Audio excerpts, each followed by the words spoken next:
대출, 빚, 마이너스 통장, 일명 마통, 이거 하는 여자, 이거는 진짜 별표 100개 해줘야 돼.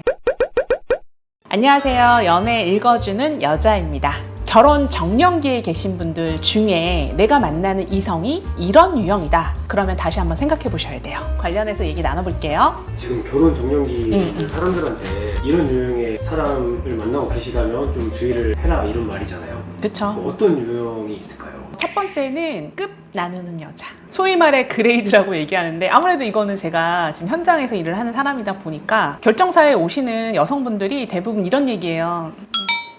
와가지고 앉자마자 이래. 저 몇 등급이에요? 아니 본인 소고기도 아니고 돼지고기도 아니고 무슨 등급 타령이야. 속으로는 이렇게 얘기하지만 저희는 급을 정하진 않아요. 근데 이제 얘기를 들어보면 남자는 무조건 차가 있어야 되는데 국산차 안 돼. 무조건 수입차여야 돼. 그 정도 타야 되고 연봉은 1억 이상. 이렇게 디테일하게 얘기하면서 급 얘기하는 여자분들이 있어요. 걸러야 돼. 그쵸, 사람을 급으로 나눈다는 게 사실 인성이나 이런 면은 안 보고 뭔가 가진 자산이나 이런 걸 많이 볼 것 같거든요. 맞아요. 그리고 어떻게 보면은 그 사람의 어떤 내면이나 정서적인 부분을 빼고 그냥 보이는 거, 그게 전부인 것처럼 판단하는 여자들이 있거든요. 근데 예를 들어 돈은 있다가도 없고 없다가도 있기도 하잖아요. 근데 만약에 내가 이 여자랑 만나서 연애를 하고 결혼도 생각했어. 그런데 어느 날 내가 또 돈이 없을 수도 있잖아. 만약에 그렇게 되면 어떨까? 그 여자 그냥 끝나요. 또 돈 많은 남자한테 날아가요. 그래서 걸러야 돼요. 그리고 두 번째, 남에게만 친절한 여자. 이거 진짜 여자들이 되게 많이 공감할 텐데 진짜 처음 본 사람, 그리고 나랑 친하지도 않은 사람한테 되게 친절해. 그런데 본인과 관계가 있고 친한 사람에게는 감정, 소위 말해 쓰레기통이라고 하죠. 자기 감정을 다 토해내는 사람들이 있어. 그걸 받아줘야 되는 사람은 사실 무슨 죄예요? 받아줘야 되는 사람은 이 사람을 좋아하기 때문인 건데 그거를 계속 받아주면 그 사람의 감정 어디다 해소하냐고요. 그럼 만약에 그런 분이랑 결혼하게 되면 평생 감정 쓰레기통으로 살아야 되는 거예요? 징징거림을 받아줘야 되는 거죠. 상대방의 감정을 계속 내가 어루고 만져주고 위로해줘야 된다는 거죠. 정말 피곤할 것 같아요. 피곤해요. 그리고 결혼이라는 게 끝이 아니라 시작이거든요. 그리고 현실이에요. 매일 같이 눈 뜨고 저녁에 잠들 때까지 봐야 돼, 그 사람을. 일상을 공유하는 거기 때문에 감정적으로 나한테 너무 이렇게 막 쏟아내면 사실은 나도 피곤할 때가 있거든요. 지쳐요. 이쁜 것도 하루 이틀이지. 지칩니다. 어느 정도 힘듦이 찼는데 그 폭발하는 단계에서 좀 크게 막 싸움으로 번질 수도 있을 것 같아요. 그럼요. 사소한 것에 그동안 쭉 쌓아왔던 게 팍 터지는 거거든요. 대부분 남자분들은 이성적이잖아요. 감정을 좀 누르기도 해요. 여자가 예쁘면. 어리고 예쁘면 그냥 성격 같은 건 잘 안 보잖아. 가슴이 막 뛰어 설레요. 그러면 사실 그 성격은 무시해. 그냥 뭐 좀 참아주지 뭐 이렇게 넘어가는 경우가 있거든요. 근데 이게 누적되다 보면 진짜 화산처럼 폭발합니다. 그러면 상대는 얘기하죠. 너 갑자기 왜 그래?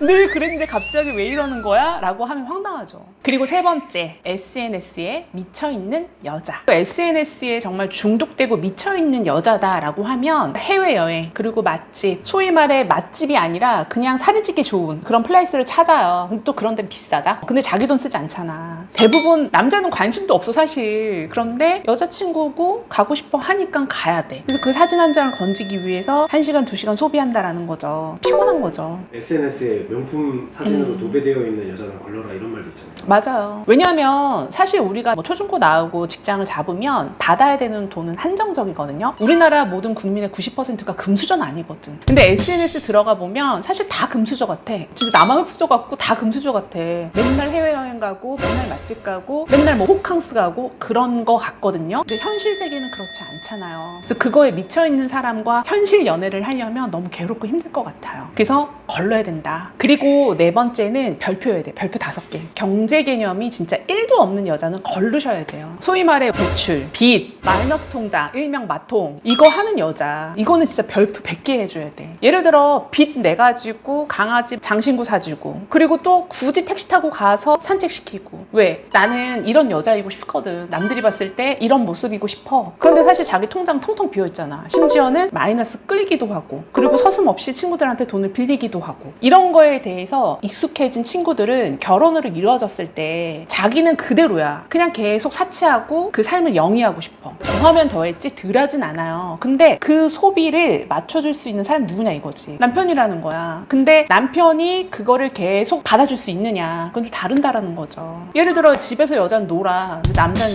밖에 나가서 열심히 일해서 연봉 1억 이상이야. 그러면 여자는 자기 연봉 1억이라고 생각하거든요. 호텔 가야 돼, 호캉스 프랑스 가줘야 되고 해외여행 가야 되고 명품 좀 가끔씩 해줘야 되고 그리고 소확행이라고 하면서 작은 사치 예를 들어 한 10만 원짜리 호텔 빙수를 먹어줘야 되거든. 왜? 남들이 다 갔기 때문에. 왜? 나 너무 피곤했고 너무 수고했어. 그런 보상을 그런 사치로 풀려고 하는 스타일이거든요. 근데 그런 류의 여자들을 만나면 사실은 진짜 인생 망칩니다. 피곤해요 벌써. 그쵸. 근데 공부 잘하고 좀 모범생이었던 친구들이 보통은 뭐 스펙 쌓고 직장 들어가고 보통 30대 초중반 되는 좀 엘리트한 남성분들은 여자가 좀 예쁘고 어리면 그냥 만나거든요. 그리고 돈 없어도 자기가 연봉이 어느 정도 되기 때문에 그냥 그런 부분들을 귀엽다 생각해요. 그런데 평생 할 수 있냐 이거지. 마이너스 통장 그리고 빚 이런 것들을 평생 50년 60년간 책임져 줄 수 있냐고.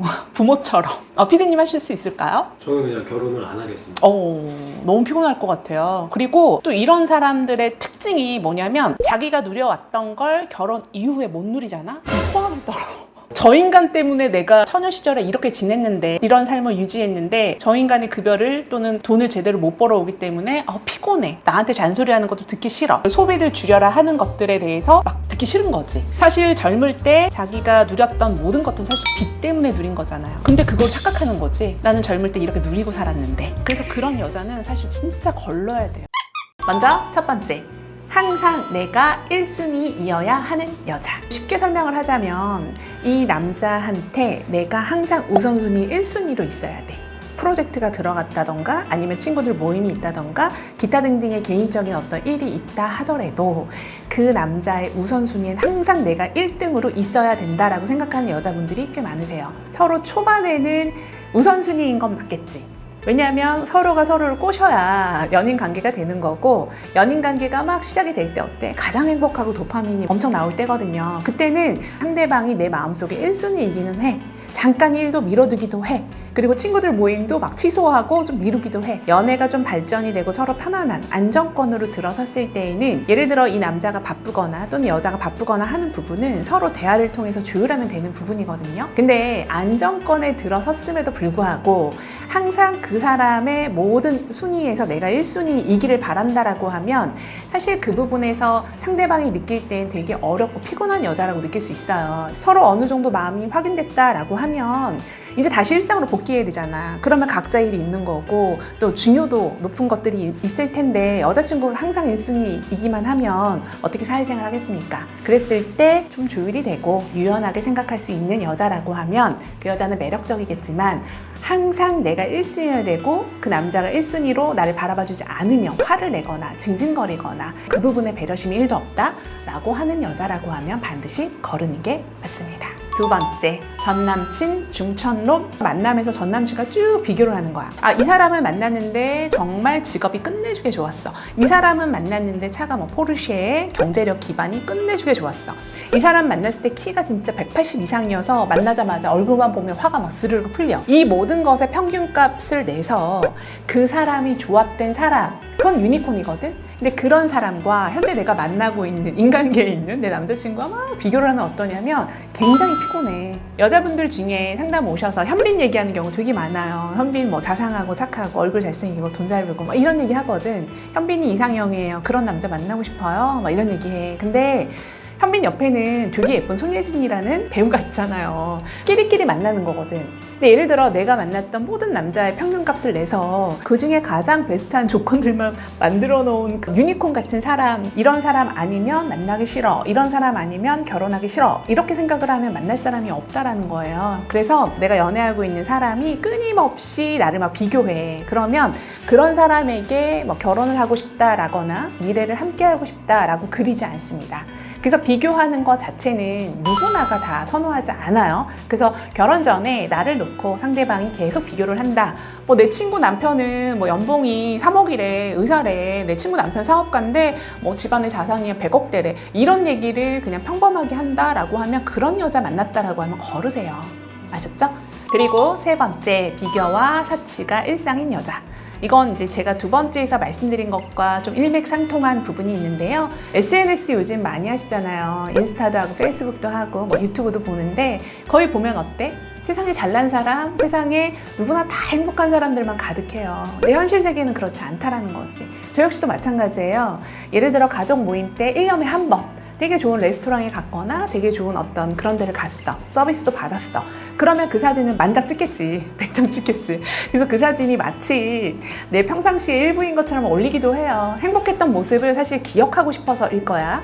근데 그게 그냥 일상, 늘 나는 이런 대접을 받는 사람이고 난 늘 이렇게 하는 사람이야 라는 느낌으로 SNS에 막 내가 사진을 과시용으로 올리게 되면 어떠냐면 남자들도 싫어해요. 그거 자체를 사치 있는 여자라고 보기 때문이에요. 근데 결혼과 동시에 경제 공동체가 되기 때문에 배우자가 너무 사치스럽다라고 하면 내가 그 부분에 대해서 감내를 해야 되는 거잖아요. 그래서 절대 좋아하지 않습니다. 여성분들 상담 오셔서 그런 얘기 많이 해요. 미팅 나갈 때 잘 갖고 있는 백 중에 가장 비싼 백을 메고 미팅에 나간다는 거야. 그리고 자기 옷 중에 가장 비싼 옷을 입고 미팅에 나간다는 거야. 근데 저는 절대 그렇게 하지 말라고 얘기해요. 왜냐면 예를 들어 그 사람이 명품백이 딱 한 개가 있어. 근데 그 명품백을 늘 그 브랜드에 사용하는 것처럼 그런 이미지를 풍기면 첫인상에서 이게 단지 20대 연애라고 생각하면 물론 잘 나가고 세련되고 예쁘면 좋겠지만 30대가 넘었다, 30대 초반이다 라고 하는 여성분들은 대부분 이제 결혼을 염두에 두고 누군가를 만날 거거든요. 그랬을 때 좀 개념 있는 남성분들은 여자가 너무 사치가 심하거나 몇 천만 원짜리 가방을 아무렇지도 않게 메고 다닌다거나 이런 걸 봤을 때 사치가 있다라고 느끼기 때문에 결코 도움이 되진 않아요. 그래서 저는 뭐라고 하냐면 그냥 평상시 모습을 좀 보여주게 나가라. 대신 옷을 입을 때 스커트를 입는다거나 힐을 신는다거나 좀 깨끗하고 여성스러운 스타일링을 좀 해라 라고 말씀을 드리지 본인이 갖고 있는 모든 고가를 막 팔에 차고 가방에 메고 이렇게는 하지 말라라고 얘기해요. 그 이미지도 아니고 원래 그 삶도 그게 아니잖아.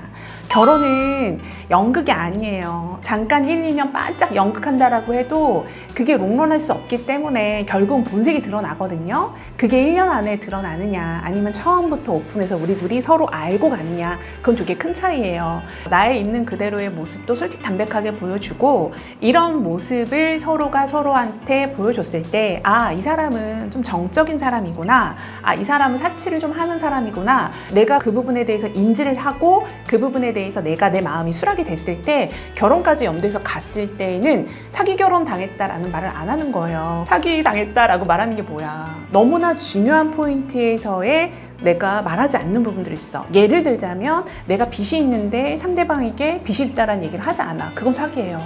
그리고 내가 한번 결혼을 했던 이력이 있어. 물론 호적상은 깨끗해. 근데 결혼식을 올렸다라는 거지. 그럼 그 부분에 대해서 내가 사실혼이기 때문에 솔직히 담백하게 말해야 되는 거예요. 고지할 의무가 있다. 이런 걸 얘기하지 않고 나중에 밝혀졌을 때 상대방이 얼마나 배신감을 느끼겠습니까? 결혼 전에 반드시 이런 부분에 대해서 확인하셔야 되는 거고요. 이 신혼에 대한 부분은 서로 믿음과 신뢰로 가는 게 아니라 깨끗하게 확인을 하셔야 되는 겁니다. 그래서 만약에 이런 부분에 예를 들어 상대방이 나한테 거짓말을 한다거나 솔직 담백하게 얘기를 하지 않는다라고 하면 반드시 걸러라 라는 말씀 드리고 싶어요. 그리고 프로포즈 얘기 되게 많이 하더라고요. 20대 여성분들은 보통 이제 호텔, 시그니엘 뭐 이런 데서 남성분이 명품백 탁 주고 뭐 호텔 탁 잡아줘가지고 정식으로 프로포즈하는 그런 것들에 대해서 여성분들은 얘기를 되게 많이 하는데 또 그렇게 하지 않았을 때 서운해요. 친구랑 막 비교하는 경우가 왕왕 있죠. 근데 남성분들은 그걸 굉장히 부담스러워합니다. 이게 나이대, 그 다음에 본인의 소비 수준, 그 다음에 본인의 자산 뭐 이런 마인드에 따라서 좀 다른 것 같아. 서로가 서로한테 그 부분에 대해서 수락이 되면 상관이 없겠지만 남자분은 그게 싫어. 왜요? 남자가 그걸 다 해줘야 돼. 서로 결혼하는 건데 이런 마인드인데 상대 여성분은 예를 들어 친구들은 다 시그니엘에서 했대. 남자친구가 명품백은 사줬대. 이런 얘기를 하면 그거 자체가 부담이거든. 근데 이런 걸 결혼 전에 요구를 했다. 결혼 후엔 더 많은 것을 요구할 겁니다. 그러니까 결혼 전에 그런 얘기를 했다라고 하면 한 번 더 심사숙고하시는 게 맞아요. 나와 내 피앙세가 서로 다른 의견을 갖고 있다라고 하면요. 결혼 전에 그런 부분들은 반드시 대화를 통해서 서로 합일점이 있는지 없는지를 체크해 보셔야 됩니다. 그래서 합일점이 없다라고 판단이 되면요. 거르는 게 맞아요. 그리고 또 하나 더 덧붙이자면 나는 항상 대접받는 사람이야. 나 누구나한테 대접받는 사람이야. 네가 날 대접해줘야 돼. 이런 마인드가 결혼 전에 있다라고 하면 거르세요. 결혼 후에도 좀 피곤합니다. 그리고 네 번째, 원가족과 독립되지 않은 여자. 이건 뭐냐면 결혼 전에 마마거리야. 모든 걸 엄마한테 의지하고 경제력, 정서적 모든 걸 부모님한테 의지했어. 그래서 어떤 문제가 생기거나 어떤 일을 발생이 됐을 때 항상 내 어머니와 상담을 했어. 근데 남편이 생겼을 때 또 결혼을 하게 되면 어때요? 분리가 돼야 되거든. 정서적으로, 경제적으로 독립이 돼야 돼요. 그래서 원 가족과 철저하게 독립이 돼서 내가 내 남편과 함께 고민이 생기거나 결정을 하거나 뭔가 일이 생겼을 때 둘이 합의점을 봐야 되거든. 그게 올바른 선택이건 아니건 두 사람이 헤쳐나가야 돼. 이제 가정을 꾸렸으니까. 그게 맞는 거거든요. 원가족과 트러블이 생기는 이유 중에 하나는 내 남편과 상의하지 않는다라는 거야. 원래 원가족으로 돌아가서 부모님과 상담을 한다는 거야. 그럼 부모님 입장에서는 어때? 내 딸이 가장 소중해. 사위는 어느 날 갑자기 온 거잖아. 100년 손님이라고 말하죠. 그러면 내 딸이 고통받거나 내 딸이 스트레스 받는 상황을 못 이겨야지. 남편과의 불화나 남편과의 스트레스나 트러블을 내 부모님한테 털어놓잖아? 그럼 부모님 받아들일 때 어떠냐면 그 100년 손님이 나쁜 놈이 되는 거거든. 반대 입장 얘기해볼까? 와이프하고 생기는 트러블을 자기가 스스로 해결하는 게 아니라, 이 와이프랑 해결하는 게 아니라 그거를 모아놓고 쌓아놨다가 자기 원래 부모님, 어머님한테 막 얘기를 해. 아버지한테 얘기를 해. 그럼 이 부모님 시부모님이잖아. 며느리를 바라볼 때 어떠냐면 선입견이 생겨버려. 내 소중한 아들, 눈에 넣어도 안 아픈데 소중한 아들을 이렇게 괴롭힌다고? 이렇게 힘들게 한다고? 라는 생각을 할 수 있다라는 거예요. 그래서 반드시 결혼 전에 원 가족과 철저하게 독립을 할 수 있는 여자인지 아닌지는 반드시 체크하셔야 됩니다. 그래서 나랑 상의하는 게 아니라 원래 부모에게 계속 상의를 하고 내 욕도 서스럼 없이 부모에게 할 수 있는 정도의 마인드다라고 하면 그 여성분 반드시 거르는 게 맞습니다. 결혼이 너 좋아, 나 좋아, 우리 둘이 좋아, 너무 좋아, 헤어지기 싫어 이래서 결혼하는 커플도 있겠지만 결혼을 하게 되면 법적으로 이렇게 엮이기 때문에 기본적으로 50년, 60년 그냥 편안하고 무난하게 가는 게 제일 속편해요. 중간에 헤어진다라고 하면 정서적, 경제적 리스크 생긴다 제가 여러 번 말씀드렸잖아요. 그리고 멘탈 다 털려요. 그렇기 때문에 결혼 전에는 충분히 대화를 통해서 이 사람이 정서적으로도 경제적으로 좀 독립적이고 주관적이고 자기 일은 자기가 스스로 할 수 있는 정도의 주체성을 갖고 있는지 이 부분에 대해서는 반드시 체크하셔야 돼요. 이거 아니고 그냥 어른 아이인 경우에 사람들이 꽤 많아요. 그런 사람하고 결혼하고 나서 그 사람은 나랑 문제만 생기면 항상 자기 동굴로 들어가. 그 사람은 나랑 문제만 생기면 울어버려. 그 사람은 나랑 트러블이 생기면 자기 부모한테 가서 내 흉을 봐. 자기 친구들한테 가서 내 흉을 봐. 라고 하면 그 사람과 어떻게 조율을 하고 합의점을 찾겠습니까? 결혼 생활 내내 아마 불행하실 거예요. 그렇기 때문에 반드시 결혼 전에 이 부분은 체크하셔서 걸러야 된다라고 생각하시면 반드시 거르는 게 맞습니다. 이 외에도 결혼으로 가기 위해서 걸림돌들 되게 많아요. 그리고 스스로 이 사람과 내가 독립적으로 서로가 서로한테 시너지가 날 수 있고 서로가 서로를 응원해주고 서로가 서로를 배신하지 않고 뭔가 이 사람이 잠깐 다운돼 있어. 뭔가 회사에서 안 좋은 일을 겪었어. 그랬을 때에도 내가 그 부분에 대해서 괜찮아. 나도 돈을 벌고 있잖아. 내가 그 부분은 감내해낼게 하는 정도의 독립성은 좀 있어야 된다라는 거예요. 남자가 예를 들어 어느 날 정리해고 당했어. 사업이 잘 안 됐어. 사업을 접게 됐어. 뭐 그런 위기들이 발생이 될 수 있잖아요. 그랬을 때 나 몰라. 난 경제활동 못해. 이런 여자라고 하면 어떻게 의지해서 살겠어요. 그리고 아이를 낳았는데 나 아이 길러본 적이 없어. 애가 막 울어. 나 어떻게 해야 될지 모르겠어. 이런 여자랑 행복한 결혼을 꿈꾸는 남자는 없을 거예요. 그래서 기본적으로 성숙한 인간을 만나는 게 첫 번째이자 제가 좀 조언드리고 싶은 포인트이고요. 그리고 결혼 전에 반드시 상대방과 대화를 정말 많이 해봤으면 좋겠어. 대화하지 않고 그냥 도파민 뿜뿜한 상태에서 결혼만 일단 딱 질러버려. 그러고 나서 일사천리로 결혼하고 나서 이것도 불만 저것도 불만 이것도 이렇게 되면 본인도 괴롭겠지만 주변 사람들도 굉장히 괴로울 수 있다는 점. 제가 결혼정보회사 대표로서 말씀드리는데 결혼 전에 연애하다가 상견례에서 깨지더라도 그건 다 괜찮아요. 청첩장 찍은 상태에서 깨져도 다 괜찮아요. 근데 호적상 결혼을 빵 올리고 나서 이혼하려고 하면 이거보다 한 100배는 더 힘드실 거라는 거 미리 말씀드릴게요.